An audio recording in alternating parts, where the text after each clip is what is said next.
OK, allons-y. Alors, un papa conduisait en auto avec ses enfants. Et il y avait ses enfants derrière et il y a sa petite fille de 4 ans qui lui dit « Papa, est-ce que tu sais où tu vas? » Il dit « Oui, on se rend à la ville d'à côté pour se rendre chez tes grands-parents. » Puis elle dit « Non, papa, je pense que tu es perdu. » Et le papa trouve ça un peu comique et dit « Ah, toi, tu penses que je suis perdu. D'accord. » Il racontait cette histoire-là en disant « La petite fille qui, à 4 ans, a peur quand elle est tout seule dehors. La petite fille qui peut même se perdre dans la maison, qui ne peut pas encore épeler son nom.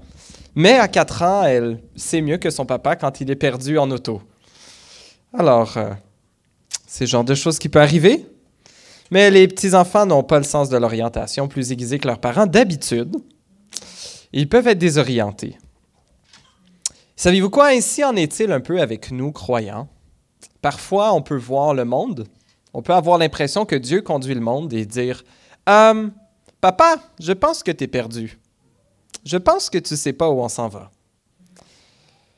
Mais, comme dans cette histoire, le papa savait très bien où il s'en allait. Et les enfants peuvent être confus, peuvent se demander, avoir l'impression que leur père ne sait pas où il conduit, ne sait pas où il s'en va. Et on va voir aujourd'hui comment Jésus a traité une personne qui doutait aussi. Quelqu'un qui croyait que Jésus était le Messie, mais pourtant qui n'était plus certain, voyait comment les choses se déroulaient, voyait le paysage passer à côté de lui, il se disait « Oh, Jésus, je pense que tu t'es perdu. » Ou peut-être que c'est moi qui ai perdu. Et je vous invite donc à ouvrir votre Bible dans l'Évangile selon Luc au chapitre 7. Votre question ce matin de lutter avec l'incrédulité ou avec le doute. Avec cette question que Jean-Baptiste a envoyé dire à Jésus.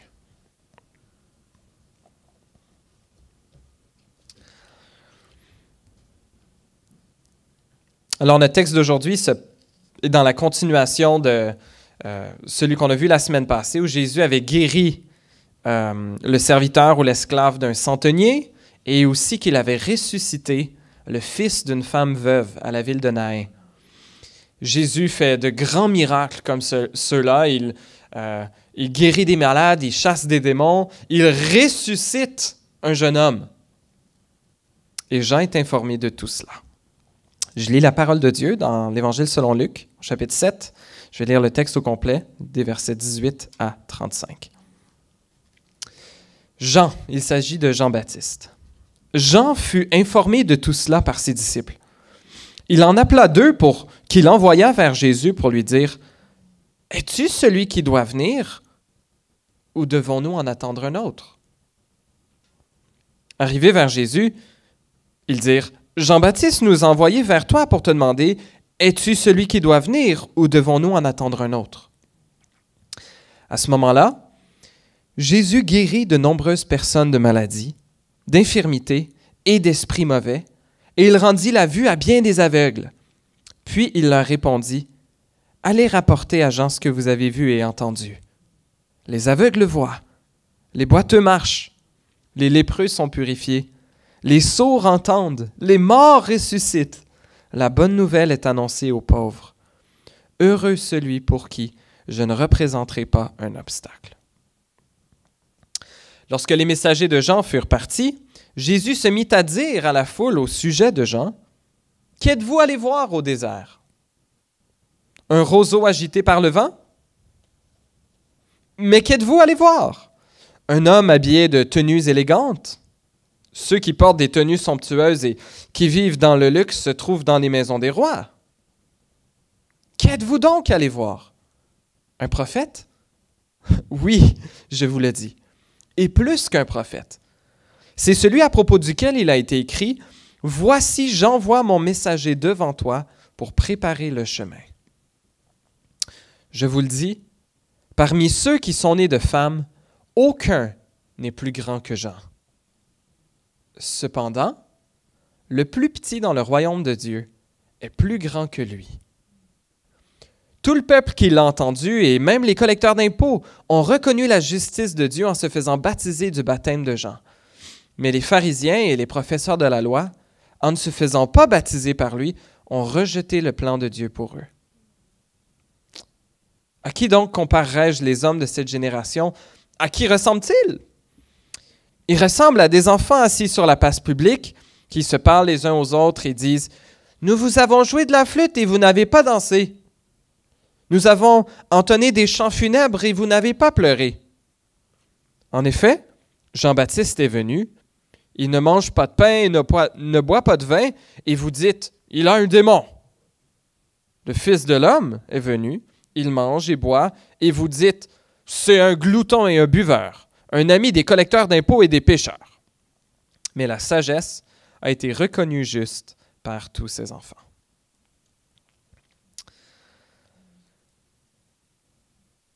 Regardons d'abord la première section de ce texte, où on voit comment Jésus est gracieux envers ceux qui doutent. Jésus est gracieux envers ceux qui doutent. Peut-être que comme la petite fille de 4 ans dans son auto, qui voit le paysage défiler et qui pense que son papa s'est perdu, nous aussi on peut se sentir comme ça par rapport à Dieu. Soit à cause des circonstances de nos vies, soit à cause des autres influences que nous entendons, ou soit à cause des propres questions de nos cœurs. Seigneur, est-ce que c'est vraiment toi qui conduis? Est-ce que tu t'es pas perdu? Jean-Baptiste était un prophète qui avait été appelé par Dieu dès sa naissance pour être le précurseur du Messie. Celui qui avait préparé le chemin pour Jésus, qui avait prêché dans les déserts, qui appelait les gens à la repentance et les baptisait, les plongeait dans l'eau comme un signe de leur désir de changer de vie et de suivre le Seigneur. Et Jean-Baptiste avait certainement pas froid aux yeux. Il appelait différents types de personnes à pratiquer différentes œuvres de repentance selon ce dont ils avaient besoin ce qu'ils avaient besoin de changer. Et Jean n'hésitait pas à critiquer le roi du coin, Hérode le tétrarque, qui avait essentiellement volé la femme de son demi-frère pour la persuader de le marier lui, et il avait divorcé de sa propre femme pour se prendre la femme de son demi-frère qu'il avait mariée. Et Jean-Baptiste n'avait pas peur de publiquement reprocher cela à Hérode. Et Hérode, comme roi tout-puissant, ne s'est pas dit « Ah, j'ai péché contre l'Éternel, tu as raison Jean, je m'en repens et je ne sais pas qu'est-ce qu'il aurait dû faire à ce moment-là. » Non, Hérode, le tétrarque, comme bon roi qui se fait critiquer, fait emprisonner Jean, et Jean se retrouve en prison. On voit ça juste avant que Jésus soit baptisé dans Luc 3, versets 19 et 20. Luc nous explique brièvement ce qui s'était passé. Et Jean, donc, est en prison. C'est ce que Matthieu, dans le texte parallèle ici, nous dit. Or, dans sa prison, Jean avait entendu parler de ce que faisait Christ. Jean-Baptiste avait dit de Jésus qu'il était l'agneau de Dieu qui enlevait le péché du monde. Il savait qu'un autre allait venir après lui, qui serait plus grand que lui. Il était certain que c'était Jésus, l'avait baptisé, ne voulant pas le faire, mais Jésus lui avait dit « C'est ainsi qu'on accomplit toute justice ». Et là maintenant, Jean, en prison, voyant le ministère de Jésus et peut-être voyant sa propre situation, se demande « Mais est-ce que Jésus est vraiment le Messie ?» Lui souffrait en prison parce qu'il avait été fidèle à Dieu, parce qu'il avait osé dire la vérité. Il s'attendait peut-être à ce que Jésus vienne le libérer, peut-être à ce que Jésus vienne... vienne le libérer. Lui est en prison. Un peu comme le prophète Jérémie dans l'Ancien Testament et d'autres, précisément parce qu'il parlait au nom de Dieu, peu importe les conséquences. Et c'est possible que Jean se disait, comment se peut-il que le royaume de Dieu vienne si moi, fidèle prophète, je sois encore ici et je risque d'y laisser ma peau? Et c'est effectivement ce qui s'est passé. Parfois, nous nous posons la même question. Et je ne suis pas certain que c'est ça qui arrivait à Jean-Baptiste, mais ce qui est certain, c'est que c'est le genre de choses qui peut nous arriver. On dit, Seigneur, pourquoi ça m'arrive? Si tu es un Dieu qui m'aime, si je suis ton enfant, pourquoi est-ce que ceci m'arrive? Comment est-ce que tu pourrais dire que tu m'aimes et continuer à me laisser dans la souffrance? Et parfois, nous doutons de la fidélité de Dieu quand nous souffrons, même malgré que nous ayons été obéissants ou même parce que nous avons été obéissants. Peut-être qu'on est comme dans la situation de Jean-Baptiste. J'ai été obéissant et à cause de ça, je me trouve dans cette situation de douleur. J'aimerais nous encourager avec quelques vérités de la parole de Dieu. Le Seigneur nous dit que nous vivrons de la souffrance dans ce monde déchu. C'est normal. Soyons-y préparés. Jésus a dit dans Jean 16, 33, « Vous aurez des tribulations dans le monde. Vous aurez à souffrir dans le monde, mais prenez courage. Moi, j'ai vaincu le monde. » Dieu travaille aussi au travers de la souffrance de façon souvent incompréhensible. L'apôtre Paul, dans l'Épître aux Romains, nous dit « Du reste, nous savons que tout contribue au bien de ceux qui aiment Dieu, de ceux qui sont appelés conformément à son plan. » Les choses qui nous arrivent, les souffrances qui nous arrivent, Dieu peut se servir de chacune d'entre elles, selon son plan, pour contribuer à notre bien. Et la Bible nous promet aussi que le jour vient où la souffrance sera terminée. Quelques versets plus tôt, Paul disait « J'estime que les souffrances du moment présent ne sont pas dignes d'être comparées à la gloire qui va être révélée pour nous. » Nous aurons à souffrir dans ce monde. Le Seigneur sait utiliser la souffrance de façon parfois incompréhensible pour nous, pour notre bien. Et le jour vient où la souffrance sera terminée. Nous pouvons espérer en Dieu, même si nous continuons à souffrir dans ce monde. Une autre raison pour laquelle Jean pouvait se demander si Jésus était vraiment le Messie, c'est que Jean annonçait et avait prêché que Jésus allait amener le jugement de Dieu. Il avait dit donc que Jésus était celui dont il n'était pas digne de délier les sandales, que Jésus baptiserait, en tout cas que celui qui viendrait après lui baptiserait de Saint-Esprit et de feu, qu'il exercerait le jugement de Dieu. Pourtant, ce que Jésus faisait en ce moment, il ne voyait pas ce baptême de Saint-Esprit et de feu. Il ne voyait pas encore ce jugement qu'il devait apporter. Et Jean, donc, avait une juste compréhension de l'œuvre du Messie de Jésus, mais pas de la chronologie de son déroulement. Ces choses ne devaient pas encore arriver. Et il voyait Jésus accomplir des œuvres, non pas de jugement, mais des œuvres de miséricorde, des guérisons, des résurrections, de chasser les démons. Et Jean se demande, est-ce que tu es celui que nous attendons, ou est-ce qu'un autre doit venir?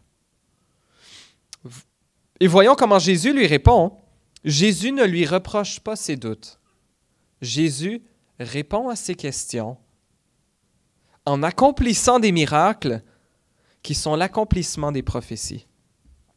Jésus se met donc devant les messagers que Jean a envoyés, devant les disciples de Jean, à guérir des aveugles. Il guérit de nombreuses personnes de maladies, d'infirmités, d'esprits mauvais. Il rend la vie à bien des aveugles et là, les renvoie, rapportez à Jean ce que vous avez vu et entendu. Essentiellement, que ce que le prophète Ésaïe avait annoncé est en train d'être accompli. Je vous lis quelques versets d'Ésaïe 35, versets 5 et 6, où Ésaïe prophétise « Alors les yeux des aveugles seront ouverts, et les oreilles des sourds seront débouchées. Alors le boiteux sautera comme un cerf, et la langue du muet lancera des cris joyeux. Oui, de l'eau jaillira dans le désert et des ruisseaux dans la plaine aride. » Tout cela est en train de s'accomplir par le ministère de Jésus. Ésaïe 61 aussi, les versets 1 et 2 que Jésus avait cités au début de son ministère dans Luc 4 à Nazareth. Ce texte d'Ésaïe dit « L'Esprit du Seigneur de l'Éternel est sur moi, parce que l'Éternel m'a consacré par onction, m'a oint pour annoncer de bonnes nouvelles aux pauvres, pour guérir ceux qui ont le cœur brisé, pour proclamer aux déportés la liberté et aux prisonniers la délivrance, pour proclamer une année de grâce du Seigneur. » Jésus accomplit ses guérisons et ses miracles pour attester qu'il est bel et bien le Sauveur Messie attendu et annoncé par les prophètes. Ce ne sont pas des suppositions, ce sont des preuves qu'il montre devant ses disciples de Jean. Des preuves matérielles qui ont sans doute aidé Jean à travers ses doutes. Un rappel de la parole de Dieu, un rappel des prophéties que Jésus était en train d'annoncer. Des preuves qui nous aident, nous aussi, à reconnaître la véritable identité de Jésus. Oui, nous voyons comment Jésus est gracieux envers Jean. Ne lui tape pas sur la tête avec ses questions, avec ses doutes, mais même fait des miracles devant lui et lui rappelle la parole de Dieu. Ce n'est pas sans nous rappeler peut-être le disciple Thomas, qui n'était pas avec les 12 ou les 10 pendant que Jésus leur est apparu la première fois après sa résurrection, et il se dit « Non, ça n'a pas de bon sens, ça ne se peut pas que Jésus ait ressuscité. Si je ne mets pas mes mains dans les trous dans ses mains, si je ne mets pas ma main dans son côté percé par la lance, je ne croirai pas. » Et quelques jours plus tard, Jésus réapparaît à ses disciples alors que Thomas était avec eux et leur dit que la paix soit avec vous. Puis il s'adresse à Thomas, ne lui cogne pas sur la tête pour ses doutes, mais lui dit « Viens, avance ton doigt ici, regarde mes mains. Avance aussi ta main, mets-la dans mon côté. Ne sois pas incrédule, mais crois. » Thomas lui répondit « Mon Seigneur et mon Dieu. » Et Jésus lui dit « Parce que tu m'as vu, tu as cru. Heureux ceux qui n'ont pas vu et qui ont cru. » Jésus ne fait pas de reproche à Jean, il lui donne des preuves pour ses doutes et l'appelle à ne plus être incrédule, mais à croire. Et nous fait cette promesse essentiellement à nous, qui n'avons pas, ne sommes pas dans les souliers de Thomas pour avoir pu voir Jésus ressuscité, mais qui nous fions sur le témoignage de Thomas et des autres disciples. Parce que tu m'as vu, tu as cru, mais Jésus nous dit, heureux ceux qui n'ont pas vu et qui ont cru. Que faire donc avec nos doutes aujourd'hui? 2 idées préliminaires avant de chercher à répondre à cette question. Mais tout d'abord, c'est sain, c'est de la santé spirituelle de continuer à se poser des questions. De continuer à réfléchir au lien entre notre vie et la Bible, entre Dieu et le monde. Selon l'écrivain Michael Novak, il dit que le doute n'est pas une ligne de démarcation qui sépare les gens en différents camps, plutôt qu'il est un fil de rasoir qui traverse chaque âme. De nombreux croyants ont tendance à penser que les sceptiques sont livrés à l'insignifiance, à la confusion morale et au désespoir. Et beaucoup de sceptiques supposent que les croyants sont des moralisateurs qui ne pensent pas, qui sont dogmatiques et qui jugent. Mais la réalité, dit-il, est que nous avons tous en nous de la foi et du doute. Car nous avons tous les mêmes informations contradictoires avec lesquelles travailler. C'est une bonne chose de continuer à se poser des questions. C'est une bonne chose de continuer à chercher à connaître la vérité. Et lorsque ce que nous observons ne semble pas cadré, c'est une bonne chose de se poser des questions. Et je pense qu'on peut faire plus de tort en simplement, comme certaines églises dans le passé ont fait, dire non, on ne pose pas des questions, c'est ce que Dieu dit, c'est ce que l'Église dit, on ne pose plus de questions, on se tait, sinon promesse de malédiction, etc. C'est pas comme ça que Jésus agit envers ceux qui doutent.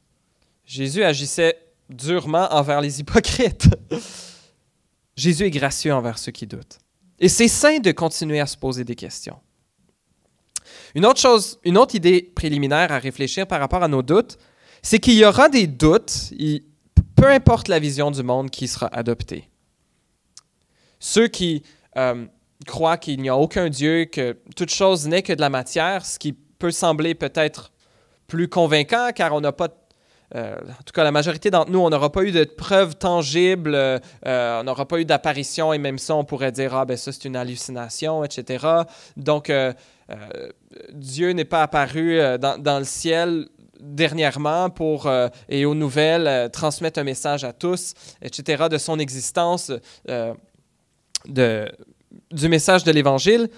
Et certains disent donc c'est beaucoup plus logique de croire qu'il n'y a aucun surnaturel, qu'il n'y a aucun Dieu. Et c'est une vision du monde qui peut-être est plus simple à ce niveau-là, mais qui offre d'autres problèmes. Qui offre par exemple le problème de si tout ce qu'il y a, c'est que du physique, c'est que des atomes et des molécules, alors notre vie n'a aucun sens. Et j'entendais à la radio cette semaine quelqu'un qui disait « Ah ben, la vie n'a pas de sens, donc c'est à chacun de nous de créer notre propre sens à la vie. » Et il était très positif dans sa façon de le considérer et encourageait les gens donc à faire du bien, etc. Mais c'est un peu incohérent. C'est un peu incohérent de dire « La vie n'a aucun sens, c'est toi qui le crée et donc ça a du sens. » Et je pense que l'être humain ne peut pas vivre sans sens. Mais il y a une certaine incohérence avec cette vision du monde-là, de dire qu'on n'est que le produit de l'évolution et du hasard, et nos vies n'ont pas de sens. Un autre problème avec cette vision du monde est la question du bien et du mal. Si tout n'est que réaction chimique et atomes qui se cognent l'un contre l'autre, il n'y a pas de bien ou de mal dans un monde de réactions chimiques.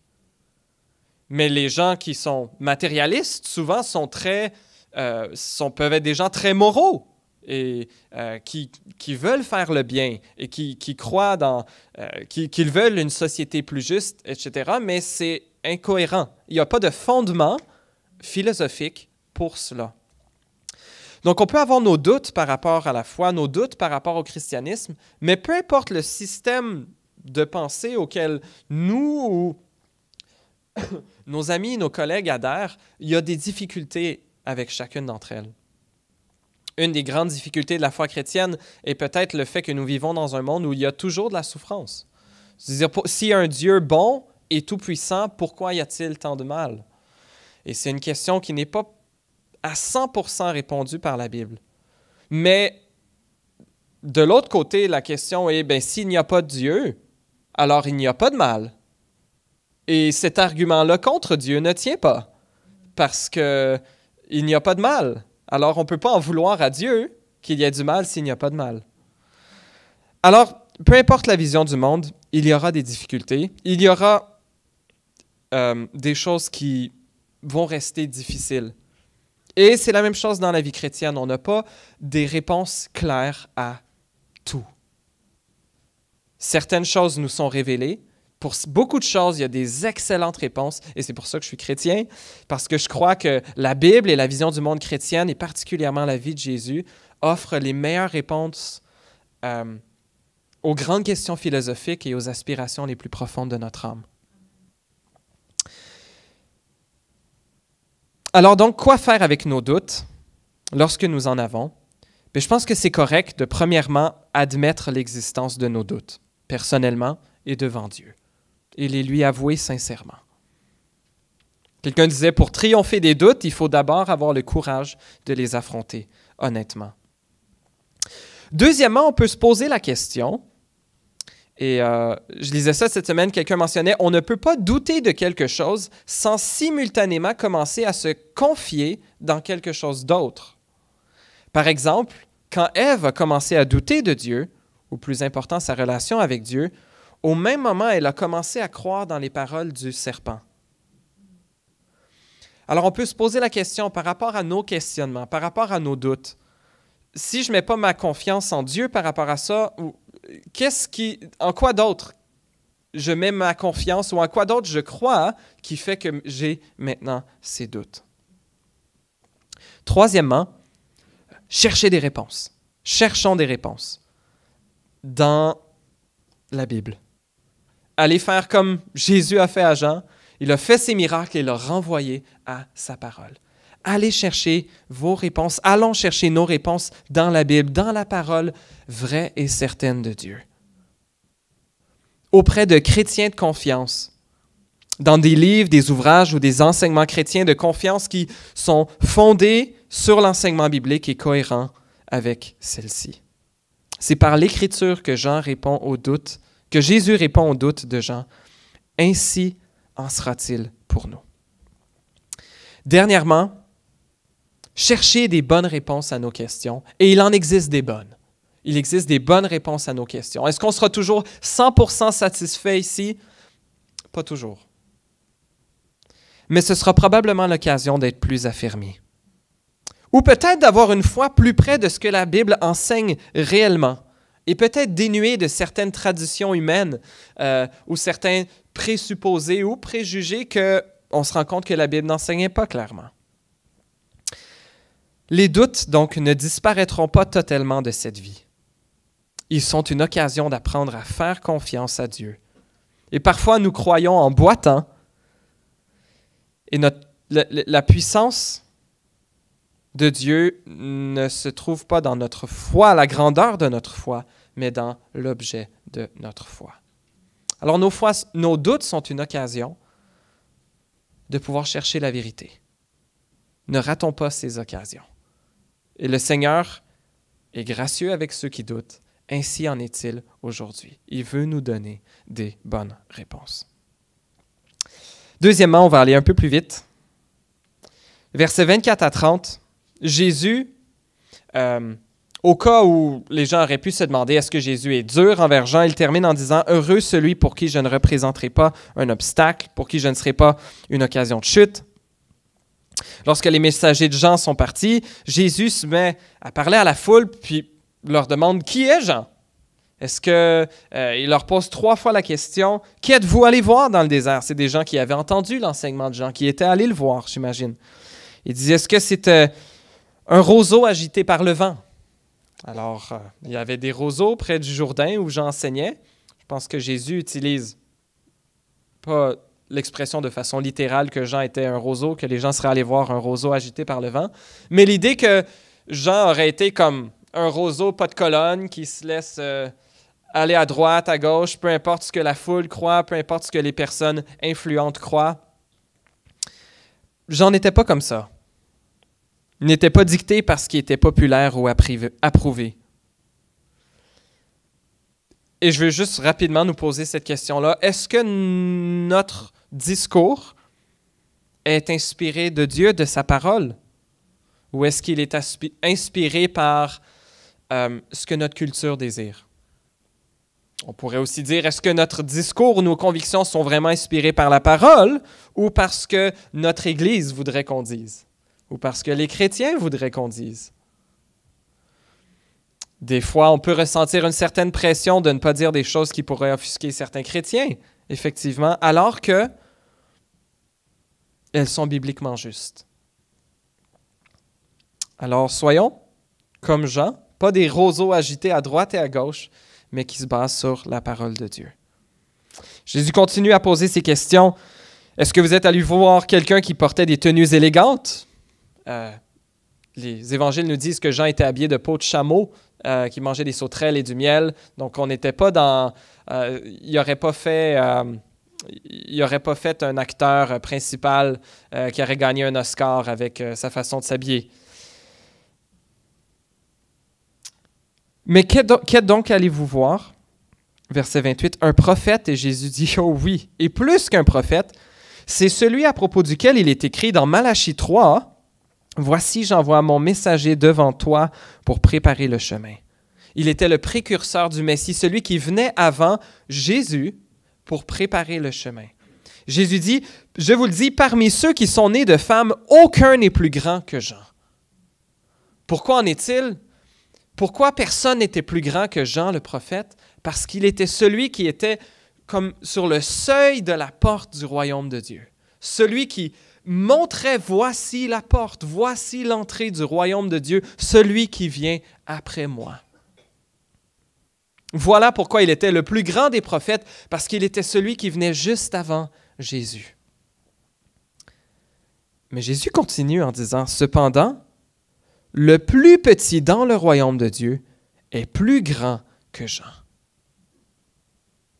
C'est un peu intriguant. Si Jean était le plus grand, parce qu'il était celui qui se tenait sur le seuil de la porte, qui présentait Jésus la porte, eh bien, tous ceux qui sont dans le royaume de Dieu sont plus grands que lui parce qu'ils vivent l'accomplissement de ce que Jean annonçait et de ce que tous les prophètes avaient annoncé.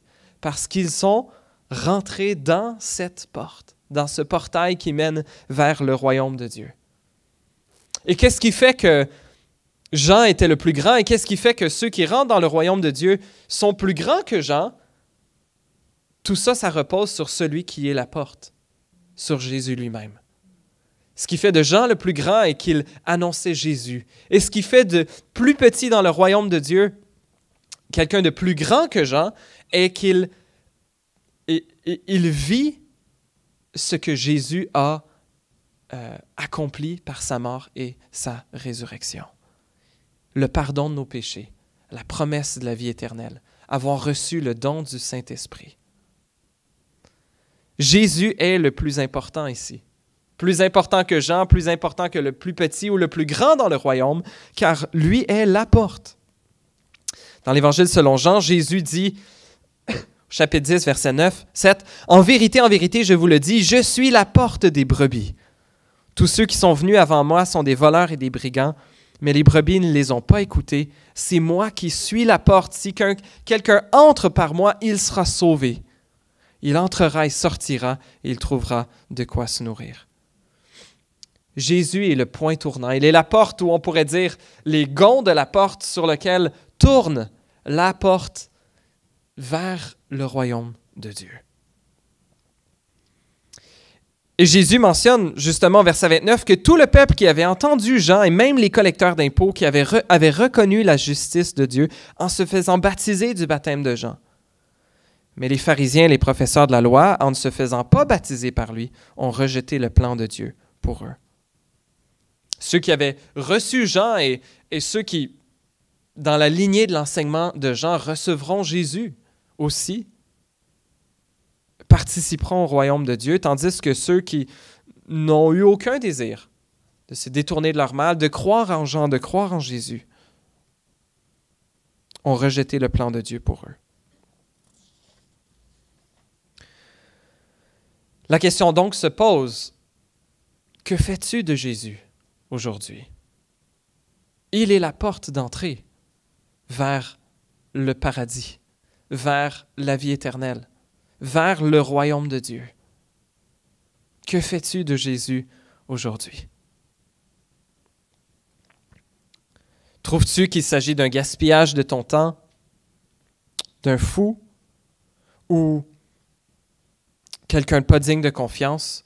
Ou est-ce que tu vas chercher à continuer à le connaître et le découvrir? Dernièrement, la dernière section de notre texte, les versets 31 à 35, je pense, nous pose cette question-là. Quel genre de Jésus voulez-vous? Et Jésus utilise une drôle de parabole pour comparer les hommes de sa génération. Un théologien suggère que Jésus cite une comptine qui était chantée par les enfants quand d'autres ne voulaient pas venir jouer avec eux.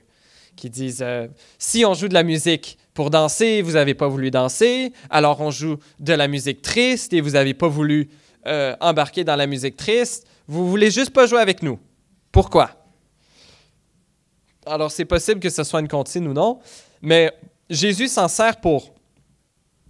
Il dit que ces enfants sont un peu comme les pharisiens, qui, alors que Jean vivait un style de vie très sobre, qu'il ne mangeait pas de pain, qu'il ne buvait pas de vin, et qu'il avait un enseignement qui était peut-être un peu dur parce qu'il soulignait l'hypocrisie des chefs religieux, disait de Jean, lui a un démon. Et de l'autre côté, Jésus qui, lui, mangeait et buvait avec les gens, allait vers les gens que les chefs religieux, eux, étaient trop purs pour se tenir avec de telles personnes. Parce que Jésus, c'est un glouton et un buveur, un ami des collecteurs d'impôts et un ami des pécheurs. Alors, lui non plus. On ne jouera pas avec lui. Lui non plus ne fait pas partie de notre gang. Quelqu'un avait un style de vie, Jean avait un style de vie très sobre. Non. Jésus, un style de vie très vivant, disons, où il était ami avec tous. Oh, non. Lui, il se tient avec les gens qui ne prennent pas la religion au sérieux. Jésus dit, la sagesse a été justifiée par tous ses enfants. La sagesse de Dieu a été reconnue par juste, comme tous ceux qui ont cru en Jean et en Jésus. Alors la question un peu que je nous pose aujourd'hui, que je vous pose, c'est quel genre de Jésus voulez-vous? Ou quel genre de Dieu voulez-vous? Parfois, on peut vouloir deux choses incohérentes ou contradictoires en même temps. Plusieurs dans notre monde, et peut-être vous aussi personnellement, désirez un Jésus qui pardonne à tous sans juger.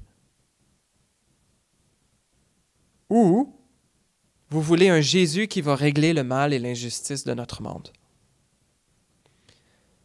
Savez-vous quoi? On ne peut pas avoir les deux. On ne peut pas avoir un Jésus qui pardonne à tous sans aucun jugement et un Jésus qui va régler le mal et l'injustice dans ce monde une fois pour toutes.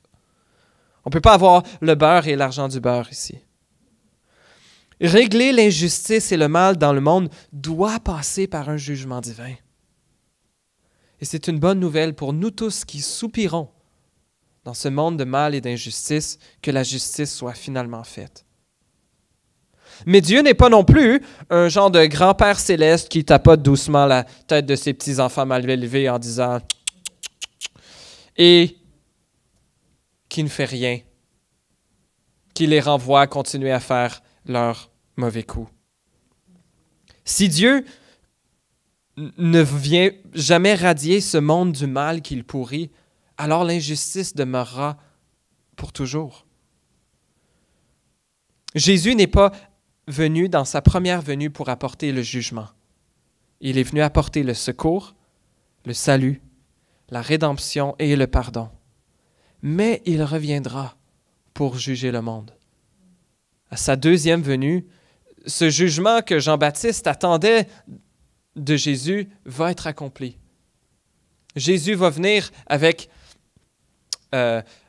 son vent à la main pour faire le tri entre, comme l'expression de l'époque, entre le blé et la paille.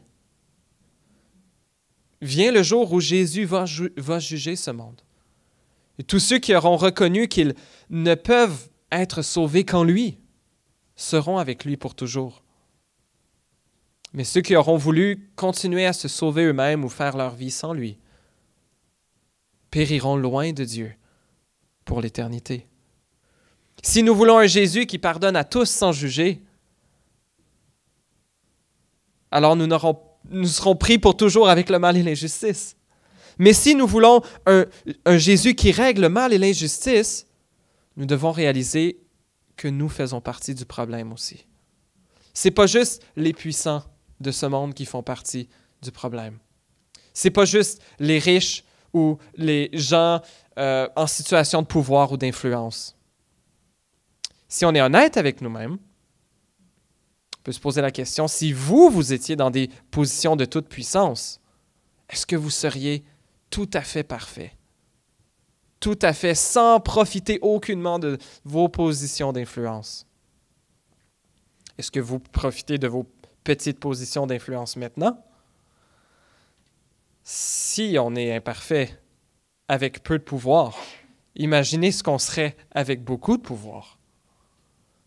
Chers amis, on fait partie du problème. Et si nous voulons que Jésus règle le mal et l'injustice dans ce monde, le jugement va passer par nous aussi. Mais Jésus n'est pas venu d'abord pour nous juger à sa première venue. Il est venu pour prendre sur lui le jugement que nous méritons par sa mort et sa résurrection, de sorte que tous ceux qui se confient en lui sont pardonnés de leurs péchés et gagnent l'espérance de la vie éternelle. Deuxième question, un peu dans quel genre de Jésus voulez-vous? À toi qui es chrétien, souvent on veut la grâce pour nous-mêmes, mais on veut la justice pour les autres. On veut la grâce pour nous, puis la justice pour les autres. Chers amis, Jésus nous offre la grâce.